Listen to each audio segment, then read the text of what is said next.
আসসালামু আলাইকুম। সুপ্রিয় ভাই ও বোনেরা, কেমন আছেন আপনারা সবাই? আশা করি আল্লাহর রহমতে সবাই ভালো আছেন। আলহামদুলিল্লাহ, আমরা নতুন কিছু কাজ নিয়ে আসছি। কাতার, লাওস, মালদ্বীপ এবং থাইল্যান্ডের কাজ। আমরা তো সৌদি আরবের কাজ সারা বছরই করি, ইউরোপের কাজও সারা বছর করি। তবে এই কাজগুলা বিশেষ কিছু কাজ আসছে। এটার সুযোগ সুবিধা এবং প্লাস পয়েন্ট হচ্ছে যে আপনার মেডিকেল এবং পুলিশ ক্লিয়ারেন্সের কোনো প্যারা নাই। এগুলা নিয়ে কোনো টেনশন করতে হবে না।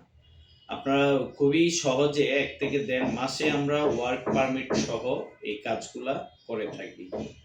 আর কাতারের শুধু মেডিকেল করতে হয়, তাও লাস্টের দিকে। আর লাওস, মালদ্বীপ, থাইল্যান্ডের কোনো মেডিকেল বা পুলিশ ক্লিয়ারেন্স লাগবে না। আপনারা যদি যেতে চান আমাদের সাথে যোগাযোগ করবেন এবং খুব দ্রুত সময়ে সুযোগ সুবিধা সহ কোম্পানি পৌঁছে যাবেন ইনশাল্লাহ। ১ থেকে ১.৫ মাস সর্বোচ্চ। ভালো থাকবেন সবাই, দোয়া করবেন যেন সততার সাথে কাজগুলা করতে পারি। আল্লাহ হাফেজ। আসসালামু আলাইকুম।